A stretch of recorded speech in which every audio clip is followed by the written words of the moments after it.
Prensa con Gustavo Alegret.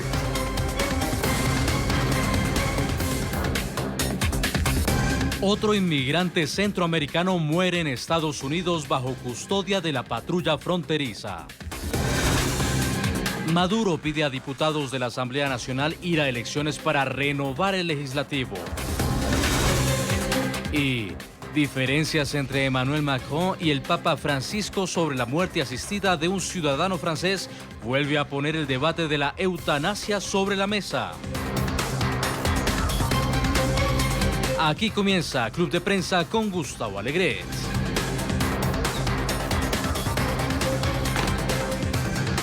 Estas y otras cuestiones en esta mesa de trabajo. El análisis hoy de mano de nuestros invitados que ya nos acompañan en este estudio en Washington. Con Juan Carlos Hidalgo, es analista del Instituto Cato. Juan Carlos, ¿cómo estás? Buenos días. Buenos días. Gracias por estar con nosotros. Con Pablo Pardo, el corresponsal del diario español El Mundo, de Madrid, cabecera de referencia de, no sé si del centro derecha sería, o en cuestiones económicas más bien liberal. Cabecera, perdón, de referencia de España. Ah, de España. Y de Europa. Perdona. Es que yo iba a ponerle adjetivos ya, pero yo creo que los adjetivos ya no aplican, porque la derecha y la izquierda está tan devaluado que ya no se sabe si uno es de derecha, de izquierda, en lo liberal, en lo social, en lo económico. Efectivamente. Y además el mundo lo trasciende todo. Todo lo trasciende. Bueno, Pablo Pardo con nosotros en este Club de Prensa hoy, martes, en Washington, y con Ricardo Mir de Francia, corresponsal del Periódico, Diario de Barcelona. Buenos días. Gracias, Ricardo, por estar con nosotros. Bienvenidos. Les pediría un comentario sobre ese inicio, esa vista oral de ese juicio contra Cristina Fernández de Kirchner, que se dirige, como veíamos en esas imágenes de nuestra cadena aliada, a la sede del juicio donde se va a producir esa vista oral, un juicio en el que se le acusa de un escándalo de corrupción por haber aceptado presuntamente sobornos en la adjudicación de obras durante su mandato como presidenta de Argentina. Este es un año electoral y esta noticia se conoce cuando faltan meses para esas elecciones, cuya fecha exacta aún no se conoce, pero va a ser en octubre muy probablemente, y cuando hace 2 días anunció que tenía intención de postularse a las elecciones que se van a celebrar, pero no como presidenta, no como candidata a presidenta, sino como candidata a vicepresidenta. Pablo. Bueno, es muy curioso porque, claro, justamente llega un día después de su anuncio, como tú bien comentabas, y una cosa que fue llamativa ayer, según vi en la agencia Bloomberg, es muy curioso porque la deuda argentina reaccionó muy bien al anuncio de que Cristina Fernández de Kirchner se presentaba como candidata a la vicepresidencia. Como sabemos, Argentina está en medio de una crisis catastrófica, con hiperinflación, con problemas de todo tipo, particularmente de financiación del déficit público, y precisamente el hecho de que Cristina volviera había sido considerado pues, como una muestra de incertidumbre, una muestra de nueva crisis política, etcétera, porque además Cristina tiene un pasado bastante problemático, como reflejan estos 11 cargos en su contra por los cuales se le juzga hoy. Y paradójicamente el mercado reaccionó con optimismo ante esto. Es una cosa que a mí me ha sorprendido bastante este cambio de actitud, pero bueno, ahora en cualquier caso lo que sí que tenemos garantizado es el morbo del juicio, más las elecciones, más la crisis, lo cual va a hacer de Argentina bastante interesante. ¿Por qué crees que hemos conocido que quien fue asesor legal del presidente Donald Trump, Dan McGugan, tenía que presentarse a una audiencia en el Congreso y no se ha presentado? En las últimas horas supimos que la Casa Blanca le recomendó no hacerlo amparado en una interpretación del Departamento de Justicia que le daba la potestad de rechazar esa citación frente al comité del Congreso, del Legislativo, que dicen los legisladores, la mayoría demócratas, que no pueden ejercer su labor de control al Ejecutivo debido a este entorpecimiento que reciben o que ven por parte de la Casa Blanca cuando citan a funcionarios. El informe de Mueller, Ricardo, se basó en gran parte, según los analistas, en las declaraciones que le ofreció, el testimonio, la colaboración de McGahn, y ahora en esa cita del Congreso parece que hay un reto por parte del Ejecutivo al Legislativo. Sí, efectivamente, McGahn, que fue asesor legal de Trump en la Casa Blanca, fue una de las piezas esenciales del informe Mueller, y los demócratas, como sabemos, no están contentos con la interpretación que le dio el fiscal general, en la que básicamente acabó exonerando a Trump por la conspiración con Rusia y también por obstrucción a la justicia, a pesar de que el informe dejaba completamente en el aire la cuestión de la obstrucción. Los demócratas están indagando, quieren investigar más, quieren profundizar por esa vía de la obstrucción y por eso han llamado a declarar a McGahn. La Casa Blanca lo que está haciendo es bloquear todos los requerimientos judiciales que salen desde la Cámara de Representantes. Creo que llevan como una veintena hasta ahora. Y esto está creando una situación complicada. Digamos que la política estadounidense se está trasladando poco a poco a los tribunales. Trump ha bloqueado la subpoena, el requerimiento judicial, por ejemplo, para presentar sus declaraciones de impuestos, para que se haga público el informe Mueller al completo. Y bueno, esta misma semana, hace unas horas, un tribunal le ha dado la razón al Congreso para que Trump haga público sus declaraciones contables.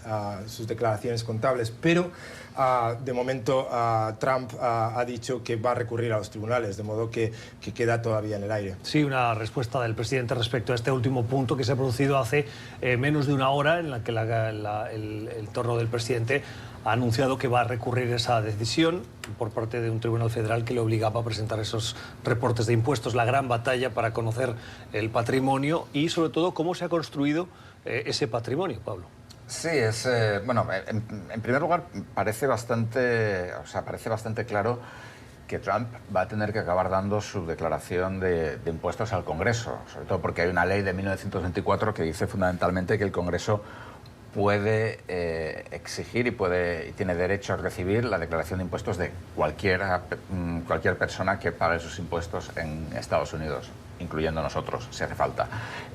Lo que Trump está haciendo claramente, y su secretario del Tesoro, Steve Mnuchin, están haciendo es una táctica dilatoria, tratar de retrasarlo lo más posible, tal vez esperando a que lleguen las elecciones, o tal vez esta puede ser otra interpretación, pues que forme parte más de una agenda general, pues con el testimonio de McGahn, con el testimonio de Barr, por ejemplo, que rehusó ir a la Cámara de Representantes, que sea simplemente buscar el enfrentamiento con los demócratas del Congreso, con la oposición, y digamos centrar todo el debate, toda la pelea en eso. Porque tal vez esa sea la razón, porque digamos Trump tiene un 40%, un 45% de estadounidenses que le apoyan y que les gusta ese enfrentamiento y que además van a seguir apoyándole, y para los cuales saber o no saber los impuestos de Trump no es un problema. Si mañana se publican o se divulgan la declaración de impuestos de Donald Trump y resulta que Donald Trump estafó o lo que sea, ese 40 o 45% de estadounidenses van a seguir apoyándole.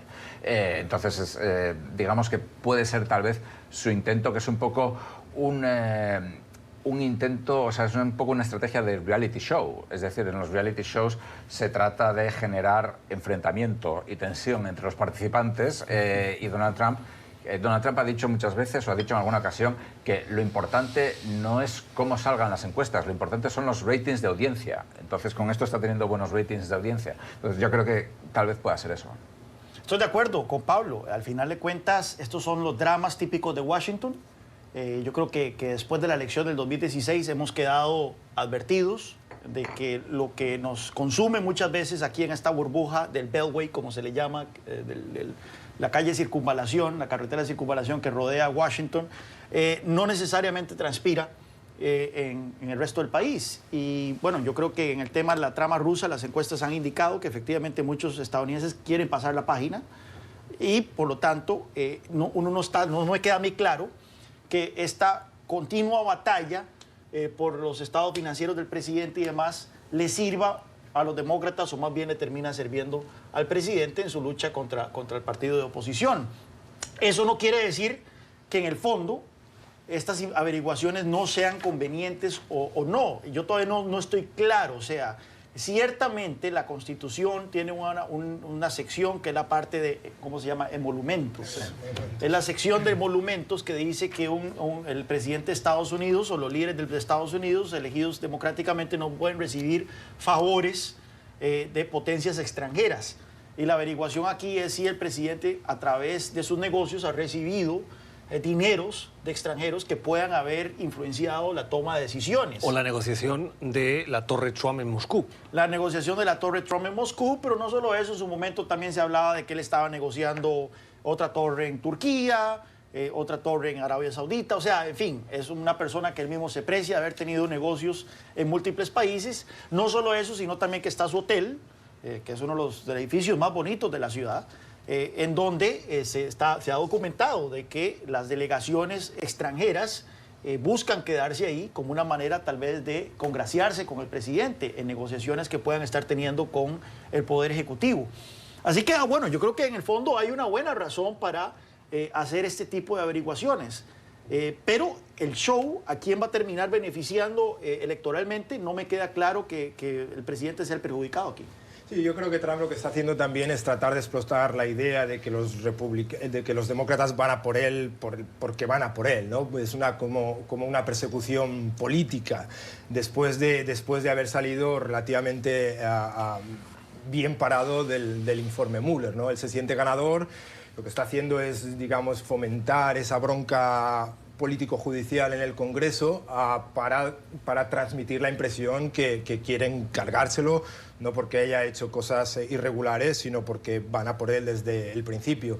Y esto está poniendo en una situación complicada a los demócratas, porque vemos como empieza a haber cada día más divisiones dentro del partido, entre una línea más dura, si queremos llamarla así, que quiere empujar hacia el impeachment, porque el impeachment, digamos que facilita cierta transparencia para que la administración entregue documentos.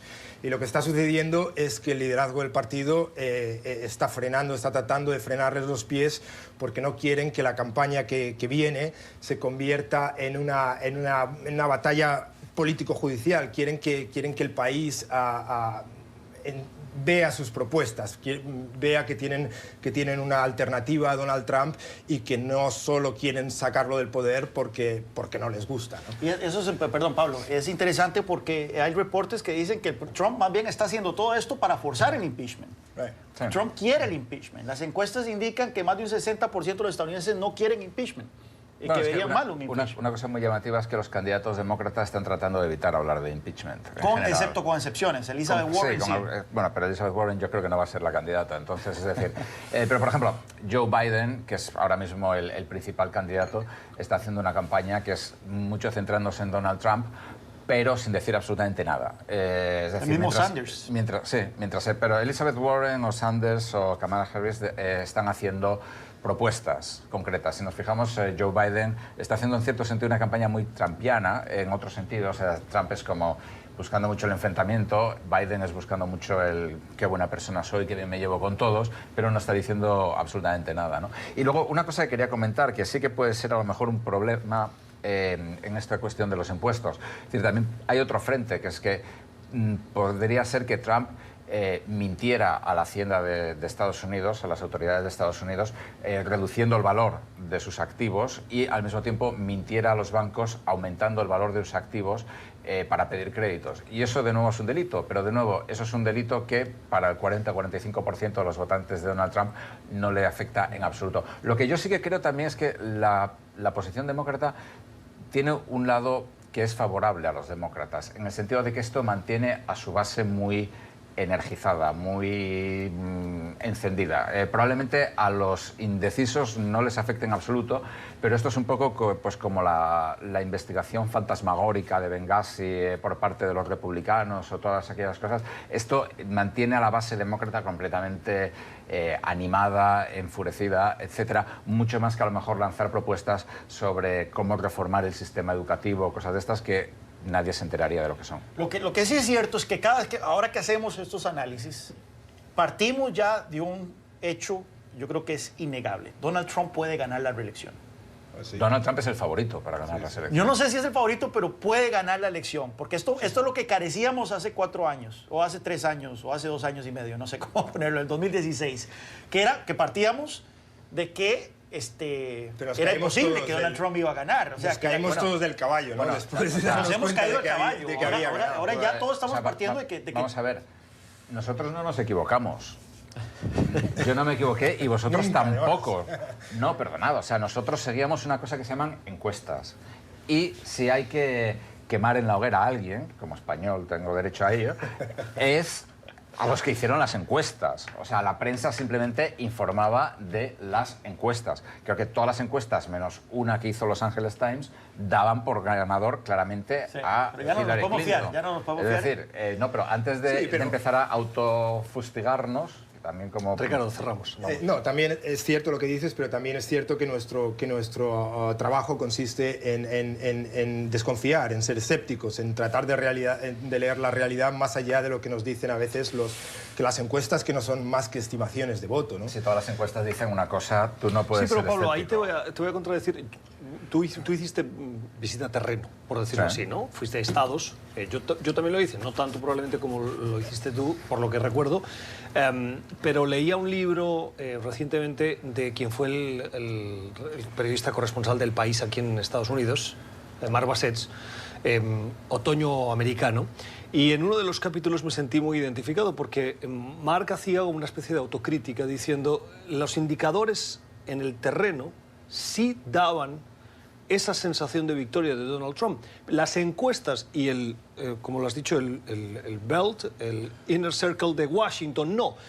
Y yo recordé, estando, por ejemplo, en estados, cómo la gente salía emocionada, contenta, aplaudiendo a Donald Trump, llenando estadios muy por encima de otros candidatos, y no queríamos verlo, o al menos yo me siento identificado en esa crítica. Disculpa que te meta, pero yo recuerdo Bueno, las pero palabras antes de- sabiesísimas de alguien a quien respeto muchísimo, se llama Pablo Pardo, que vino, yo creo que vos viste el día de la elección, un día antes, y habías visto a ver a Ivanka Trump a un rally aquí en las afueras de... ¿No fuiste No, vos? era Donald Trump. No. Aquí en las afueras de Virginia, Ivanka Trump en la madrugada, había sido en la madrugada a cubrir Era Donald Trump. Y había Sí, habido que había como, una cola que no se podía entrar. como 20.000 personas, No, y vos no, dijiste, va a ganar Donald Trump. Sí, Yo me acuerdo que vos efectivamente. Vamos, yo dije, puede que gane Donald Trump. No, y lo dije. De hecho, publiqué una idea. O sea, me acuerdo que nuestro titular en el periódico aquel día era Hillary va por delante, pero dentro del margen de error, o Hillary y Trump se disputan las elecciones. No les dimos por vencedores. A pesar de que en la campaña de Hillary se daban por vencedores y en la campaña de Trump se daban por perdedores. Sí. Es decir, pero ahora bien, pasaría lo contrario. Es decir, el argumento de Mark Bassett le podemos dar la vuelta fácilmente. Y podemos decir, ganó Hillary. ¿Y usted por qué, en lugar de mirar las encuestas científicas, se fía de que en un granero de Virginia, que es donde yo fui a ver a Donald Trump, hay una cola gigante de 2 horas y media? Oh, señor, usted tiene las encuestas, usted tiene Gallup, usted tiene todo. ¿Qué indicadores sobre el terreno? Entonces, ¿ahora qué es? Los indicadores sobre el terreno, yo he venido aquí y he decidido que usted tiene tal problema de salud. Yo creo que ahí le podemos dar la vuelta a la tortilla y desde luego que no estoy... Creo que los medios de comunicación podemos tener problemas, pero tampoco hace falta inventarlos, y quienes tienen que cambiar son las empresas que hacen los estudios de opinión pública. La opinión, el análisis de nuestros analistas. Seguimos en nuestra mesa de trabajo con Juan Carlos Hidalgo, con Pablo Pardo y con Ricardo Mir de Francia. El día en el que se sabe que un quinto menor desde diciembre ha muerto a manos de la patrulla fronteriza, al menos bajo la custodia de los agentes federales. En esta ocasión se trata de un joven guatemalteco de 16 años y conocemos muy poco sobre las circunstancias. La diferencia de este respecto de los anteriores es que fue encontrado muerto en una revisión rutinaria y no en el traslado a un centro sanitario. Pero los defensores de los derechos de los inmigrantes y algunas voces demócratas critican esta política de mano dura y particularmente las condiciones de reclusión a las que son sometidos estos migrantes cuando llegan a Estados Unidos, piden asilo, cruzan la frontera de manera irregular y procesan su caso las autoridades estadounidenses. Juan Carlos. Sí, yo sería un poco más cuidadoso en salir. Yo sé que esto es política y la política siempre consiste en tratar de acusar al rival y al oponente de todos los males posibles, pero yo tendría mucho cuidado en este tipo de informaciones de salir a culpar de una manera inmediata a la administración Trump. Al final de cuentas, hay dos puntos que no podemos obviar. La principal responsabilidad recae sobre los padres de familia por someter a sus niños a un trayecto en el cual se enfrentan a todo tipo de peligros, aun cuando las autoridades de los distintos países, tanto los países de origen como el país receptor, les dicen no vengan, no lo hagan, ustedes están exponiéndose a muchos peligros, incluyendo posibles peligros sanitarios. En este caso en particular no sabemos de qué murió este muchacho. Sabemos que otro muchacho anterior, otro niño, murió de una infección del cerebro, que probablemente, yo exactamente no sé cómo se puede contraer eso, pero probablemente es por consumir algo durante el trayecto que lo pudo haber afectado. Y así podemos ir en los otros casos. Ciertamente la política migratoria de la administración Trump deja mucho que desear, principalmente en el momento que se incurrió en la separación de familias, una política que fue condenada por propios extraños, por inhumana, por bestial, si se puede decir. Pero en este casos particulares, sobre las muertes de estos menores, yo creo que la responsabilidad primera, ante todo, recae sobre los padres de familia por haber sometido a sus niños a ese trayecto, a ese tránsito tan peligroso desde Centroamérica hasta Estados Unidos. Ricardo. Bueno, desconocemos por el momento las circunstancias. Es verdad que en los últimos 6 meses han muerto 5 menores, todos ellos guatemaltecos. Parece ser que en la mayoría de los casos han sido por diversas infecciones, desde neumonía a estreptococos. Al mismo tiempo, las organizaciones de derechos humanos llevan tiempo denunciando que las condiciones en los centros de detención dejan mucho que desear, desde servicios médicos deficientes a temperaturas heladas, los llaman las hieleras, a algunos abusos por parte de los cuidadores.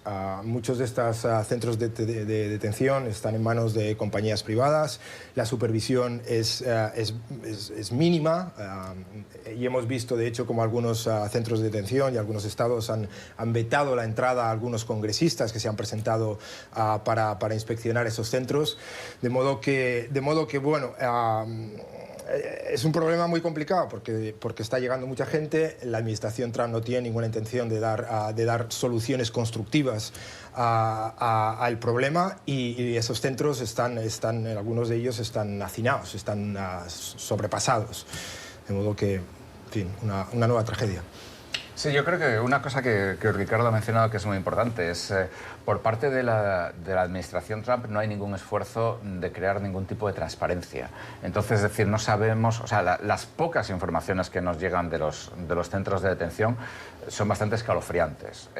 Son cuasi campos de detención, o sea, campos de concentración, no en el sentido nazi o campos de exterminio, pero sí son cárceles muy duras para gente que están escapando de sus países. Pero no sabemos exactamente cómo están, cómo se les trata, cómo se les procesa, etcétera. Tenemos informaciones aisladas, es decir, se está tratando como un secreto de Estado. Entonces, claro, cuando en medio de esas circunstancias salen los casos de niños que mueren, pues lógicamente se crea mucha alarma, porque nadie sabe si efectivamente esto se debe pues a las condiciones del viaje, como comentaba Juan Carlos, o a malos tratos, falta de atención médica. Hay incluso historias, rumores o historias que circulan de abusos sexuales, etc. Y por parte del gobierno de Donald Trump, vuelvo a insistir, no hay ningún esfuerzo en aclarar esto, en introducir ningún tipo de transparencia. Parece que por parte del gobierno de Donald Trump hay una intención precisamente de crear más miedo o más cuestión, digamos, siniestra alrededor de estos centros. Es decir, ¿qué pasa aquí? Los juntamos, los separamos, los movemos de un sitio a otro, separamos a las familias, nunca jamás se vuelven a reencontrar las familias. No hay la menor transparencia. Entonces, yo creo que si Estados Unidos de verdad quiere acabar con este escándalo, incluso aunque se mantenga esta política, por lo menos debería explicar en qué consiste esta política a su propia opinión pública. Otra cuestión de la actualidad y cambiamos de asunto. El presidente de México, Andrés Manuel López Obrador, atrapado entre la presión del norte, de Estados Unidos, y la del sur, en su frontera por la llegada de migrantes, ha presentado junto a la CEPAL, que es la Comisión Económica para América Latina y el Caribe, Alicia Bárcenas es su secretaria general, un plan que ha sido denominado el Plan Marshall para Centroamérica. Lo que pretende es atraer inversiones multimillonarias para generar bienestar y oportunidades que eviten que los migrantes que hoy salen de ese triángulo norte, de Guatemala, Honduras y El Salvador, busquen llegar a Estados Unidos para encontrar un futuro mejor alejado de la violencia y de la ausencia de oportunidades. ¿Va a tener éxito? No. O sea, primero partamos por el nombre que se le está dando esto, el Plan Marshall para Centroamérica. Hay que tener un poco de contexto histórico. El Plan Marshall fue una inyección de recursos que hizo Estados Unidos para la reconstrucción de Europa tras la Segunda Guerra Mundial. No es lo mismo reconstruir un continente que había sido destruido en una guerra, pero ya contaba con un tejido institucional histórico detrás, que tratar de inyectar recursos en una región con estados semifallidos, pretendiendo que simplemente la inyección de recursos va a lograr este efecto virtuoso de generar prosperidad y riqueza para todos. Eso no funciona así. Si no funciona así, África ya sería una región desarrollada, puesto que se le han inyectado más de $1 billón en ayuda externa en los últimos 50, 60 años. ¿Pero es comparable un territorio pequeño como el del Triángulo Norte con un continente como el de África? Es lo mismo, siempre y cuando no haya instituciones, haya estados semifallidos, haya corrupción, no hay Estado de Derecho. Entonces, cualquier inyección de recursos no solo no va a resolver los problemas, sino que más bien los puede agravar. ¿Por qué? Esto recomiendo a los lectores, a los que están viendo el programa, que busquen los ensayos de Peter Bauer. Peter Bauer fue un economista británico de origen húngaro que en los años 40 y en los 50 se dedicó a cuestionar la sabiduría detrás de la ayuda externa, que decían estas trampas de pobreza que simplemente lo que se requiere es inyecciones de recursos por parte de Occidente para que se genere prosperidad. Y a partir de la observación, Peter Bauer pudo documentar cómo más bien la ayuda externa termina deteriorando aún más la situación al introducir recursos en países en donde existen disputas por el poder, donde no hay Estado de Derecho y en donde entonces se termina agravando el problema institucional. Pablo. Sí, yo creo que o sea, siempre que se habla de algún tipo de ayuda a algún país, siempre se saca el fantasma del Plan Marshall, ¿no? El Plan Marshall fue una cosa muy concreta de hace 70 años que funcionó después de una guerra mundial y que fue además una forma de crear prosperidad y estructuras políticas y económicas en Europa y que luego se convirtió en un gran frenazo para la Unión Soviética y para la expansión del comunismo en Europa. Y también creó un gran mercado para los bienes y productos estadounidenses. Sí, pero a la larga acabó sentando las bases, por ejemplo, de que Alemania sea ahora la tercera mayor o la cuarta mayor economía del mundo, Francia la quinta, etc. Es decir, hay que tener en cuenta que en Alemania no quedaba nada después de la Segunda Guerra Mundial. Nada es nada, vamos. Es decir, sí, creó un mercado, pero o sea, los beneficios de Europa hoy en día son enormes precisamente por el Plan Marshall. Yo he estado mirando algunas cifras del Plan Marshall y ajustado la inflación a cada europeo de los países que lo recibieron. España, por ejemplo, no lo recibió, pero cada europeo de los países que lo recibieron recibió lo que hoy serían entre 345 y 3.080 euros. Viene a ser un poco más en dólares. Tal y como está la política en Estados Unidos, ahora mismo Donald Trump o cualquiera le dice a la opinión pública, le vamos a dar a esos, porque vamos a ser claros, el racismo hacia los inmigrantes es muy grande y hacia los centroamericanos, entre 350 y 3.080 dólares a cada uno, ese tipo me da igual que sea Donald Trump, que sea quien sea, pierde las elecciones. Ya puede ser Taylor Swift, quien se presente que va a perder las elecciones. Esto por una parte, es decir, por otra, el plan de Donald Trump, el que anunciaron el año pasado, era extremadamente ambiguo, era típico plan de Donald Trump. Colaboración público-privada, sector privado, sector público, etcétera, para ayudar al desarrollo de esas economías, era algo que no estaba en absoluto claro qué era y que probablemente se acabe traduciendo en muy poco, si no es en nada. De todas maneras, quien lanza la iniciativa y parece dispuesto a poner la mayoría del dinero es México. Estados Unidos, estamos hablando, México creo que son 20.000 millones, Estados Unidos entre 5.000 y 10.000. Obrador está tratando de que Trump se sume a la idea, que yo creo que es una idea bien intencionada, que sirve quizá para romper el status quo, para intentar algo más de lo que se ha estado haciendo, pero yo estoy bastante de acuerdo con Juan Carlos en el sentido de que el problema de Centroamérica es que tienes gobiernos muy corruptos, no tienes estructuras democráticas sólidas ni demasiada separación de poderes, tienes las mafias infiltradas en el Estado y también las mafias a veces son los servicios de seguridad, de modo que es muy posible que si tú empiezas a inyectar dinero de forma descontrolada allí, aquello acabe siendo una fiesta para los ladrones y no acabe distribuyéndose el dinero, no acabe generando la riqueza que a priori se pretende, ¿no? Exacto, o sea, pongámosle nombre y apellidos. En estos tiempos de política siempre es poner nombres y apellidos. Por ejemplo, no voy a hacer el caso de la deuda externa, pero cuando se dice, por ejemplo, la figura de la extinción del dominio, vamos a darle al Estado una herramienta para que pueda confiscarle a la gente sus bienes mal habidos. Y la gente dice, sí, está bien, estoy de acuerdo, eso debe ser.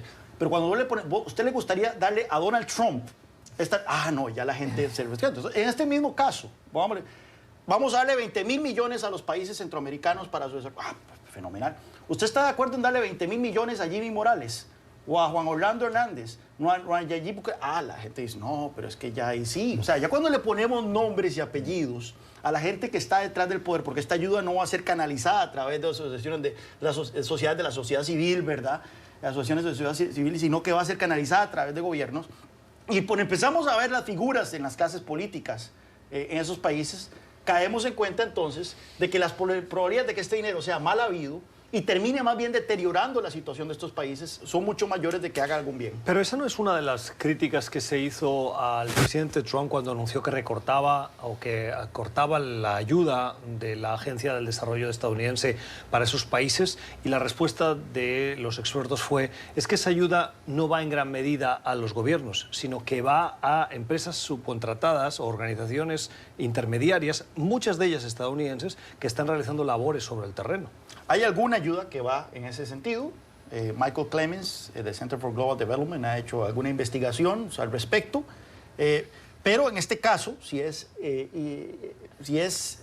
ayuda al desarrollo, que es lo que se está planteando, no es ayuda contra las pandillas ni contra la seguridad, esa es la diferencia. Si es ayuda contra el desarrollo, es muy probable entonces que se canalice a través de gobiernos.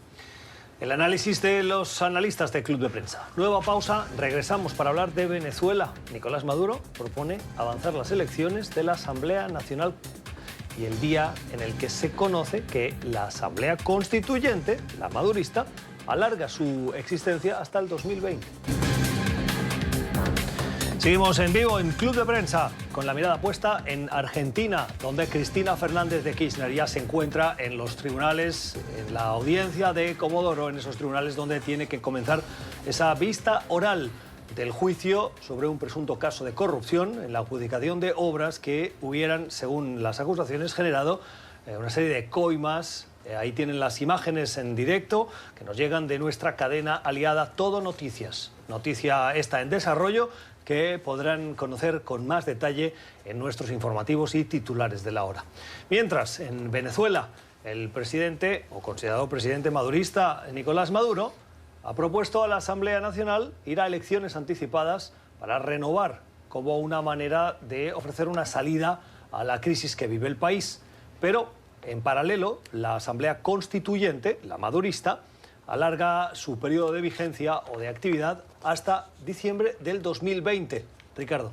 Bueno, Venezuela es un lugar complicado, ¿no? Porque cada bando se niega la legitimidad, hay parlamentos paralelos o asambleas paralelas.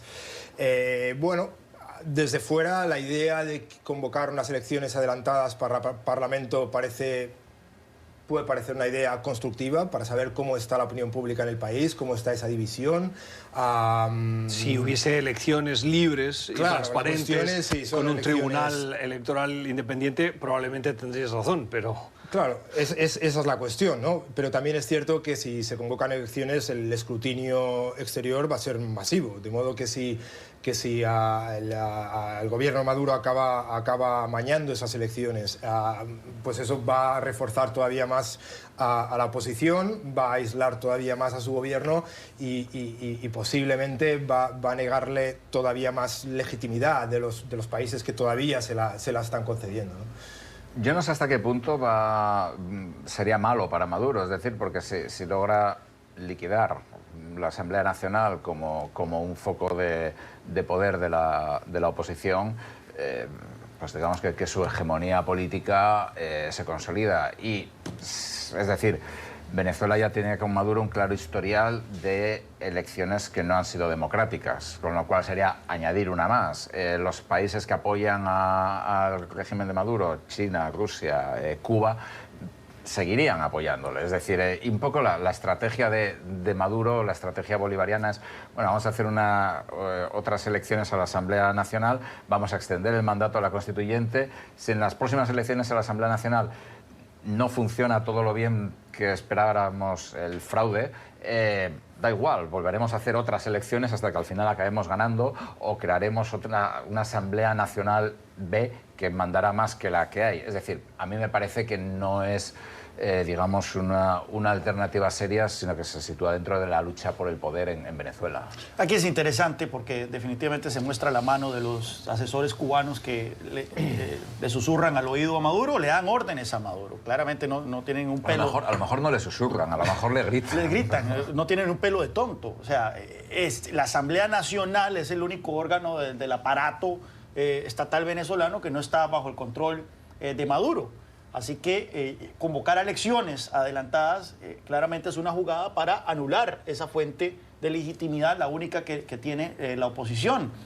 Es curioso porque a pesar de que Venezuela se ha constituido, se ha ergido como una dictadura, tiene esta anomalía de que hay una Asamblea Nacional que sigue sesionando en el Palacio Legislativo, a la cual atienden a embajadores y demás, pero que es únicamente un ornamento, puesto que las Cortes y la Asamblea Nacional Constituyente le han quitado de manera ilegítima cualquier poder. Pero sigue siendo una fuente de fricción. Juan Guaidó es reconocido como el presidente legítimo de Venezuela por más de 50 países porque es el presidente de esa Asamblea Nacional, que fue la última elección legítima que hubo, más o menos legítima que hubo en Venezuela, ya en diciembre del 2015. Así que si se quitase eso del camino y se logra entonces hacer una elección amañada, como se ha hecho con la Asamblea Nacional Constituyente, como se hizo con la elección presidencial, y se logra entonces una Asamblea Nacional controlada por el chavismo nuevamente, ya entonces ahí sí la oposición no tendría ningún espacio de poder dentro del aparato estatal venezolano y por lo tanto se la asfixiaría. Es interesante porque una de las grandes preguntas que se han hecho es por qué, por ejemplo, no han disuelto la Asamblea Nacional. La Asamblea Nacional Constituyente, dentro de la lógica chavista, tendría ese poder. Recordemos que la Asamblea Nacional Constituyente está por encima de la Constitución, según ellos dicen. De hecho, la Constituyente retiró la inmunidad a determinados parlamentarios de la Asamblea Nacional. ¿Por qué no han disuelto la Asamblea Nacional si, en teoría, según ellos lo pueden hacer? ¿Por qué no han arrestado a Guaidó? Claramente porque ellos están jugando un juego aquí de largo plazo y ellos han denotado que es más efectivo, entonces, que cerrar la Asamblea Nacional. Es más efectivo quitarle sus poderes y luego adelantar una elección y asegurarse que esa elección va a ser amañada que hacer un movimiento en brusco. No, la cuestión es cómo se sale de esta. Con unas presidenciales, pero las presidenciales si tampoco van a ser limpias, si tampoco van a ser creíbles, ¿cómo se sale de esto? No se sale. O sea, por decirlo de una forma... No, es decir, yo creo que claramente el gobierno está atrincherado y no hay verdaderamente posibilidades de una solución. O yo no la veo, desgraciadamente, porque la situación es desesperada. Y luego además hay otra cosa, es decir, cuando se habla también, digamos, de un acuerdo con la cúpula militar para hacer una transición, la gran cuestión es... ¿qué pasa después? O sea, creo que esto lo hemos hablado en el programa. Es decir, la cúpula militar chavista tiene un tremendo poder económico, un tremendo poder institucional. Si por alguna razón Maduro se va porque hay un acuerdo entre la oposición y la cúpula militar, que es lo que Estados Unidos parece que promueve, es decir, que nadie espere que los generales, sobre todo los generales que han llegado ahí, pues parte de los 2.500 generales que Maduro y Chávez han nombrado y que tienen, como decía, un poder tremendo y están acumulando además un patrimonio considerable en muchos casos, es decir, que nadie piense que estos señores se van a convertir en seguidores de Montesquieu y de una democracia con separación de poderes, etcétera, etcétera. Es decir, la situación está muy envenenada, me temo. Última pausa en Club de Prensa y regresamos para hablar de un debate que divide a la sociedad francesa, el de la eutanasia. Emmanuel Macron y el Papa Francisco se han enfrentado públicamente. Se llamaba Vincent Lambert y recibió la eutanasia por decisión de sus familiares. Era tetrapléjico y vivía en Francia. Emmanuel Macron, el presidente francés, en un entorno o en un contexto de elecciones a la Unión Europea, tuvo que participar, no tuvo otra salida, por decirlo de esta manera, frente a un debate que creció hasta llegar al primer nivel político, y dijo que respetaba la ley, que había una ley y que se podía cumplir si los familiares querían. El Papa Francisco también salió al paso sobre este caso y defendió la vida, y ya tenían el debate montado. Un debate del que aún se habla en el corazón de Francia, Juan Carlos. Yo soy 100% impulsor de la eutanasia, pero me suena de que esto no es técnicamente eutanasia. Estamos hablando de una persona que nunca manifestó su deseo de morir si se encontraba en estas condiciones, o por lo menos no hay récord escrito. Que no es que dependa, su vida no depende de una máquina que lo está manteniendo artificialmente. Aquí lo que se está hablando es de quitarle alimentos y agua para matarlo de hambre. Y eso... Bueno, creo que va más allá de lo que es eutanasia, ¿verdad? Sí, le administraban sedantes, para que no sufran el proceso de morir de hambre. Sí, pero es muy complicado, ¿no? Porque lo que hemos visto es que la mujer que tiene la tutela sobre este señor, que está en estado vegetativo desde hace casi 10 años y es cuadraplégico, ella es la que ha impulsado junto a los médicos que se le desconecte de las manos. Bueno, pues que, no está desconectado. Pues que muera, no está desconectado, es verdad, porque está respirando. Mientras que los padres son los que se han frenado, se han opuesto, y ahí está un poco el debate. Los padres que son muy religiosos, como el Papa, que ha salido en defensa de la vida, y Macron, que ha adoptado la posición del Estado laico y apoyando las leyes francesas al respecto. 30 segundos, Pablo. Sí, no, la verdad que es una de estas cosas en las que yo creo que, salvo que tengas una formación ética muy clara, no sabes qué hacer. Lo que sí que es cierto es que, y en esto pues, creo que Juan Carlos ha mostrado algo muy claro, es decir, esta persona, digamos, se puede mantener con vida sin máquinas, ¿no? Lo cual yo creo que introduce un giro bastante importante en la cuestión. El debate de la eutanasia o no. El fin de la vida de un tetrapléjico en Francia, que ha reabierto ese debate en un contexto preelectoral de elecciones francesas y en el que también ha opinado el Vaticano, el Papa Francisco y el mismo jefe de Estado francés, Emmanuel Macron. Así cerramos este Club de Prensa de hoy, que hemos compartido con las opiniones de Juan Carlos Hidalgo, de Pablo Pardo y de Ricardo Mir de Francia. Gracias a ustedes por la generosidad de su tiempo. Nosotros volvemos mañana. Les deseamos una feliz jornada.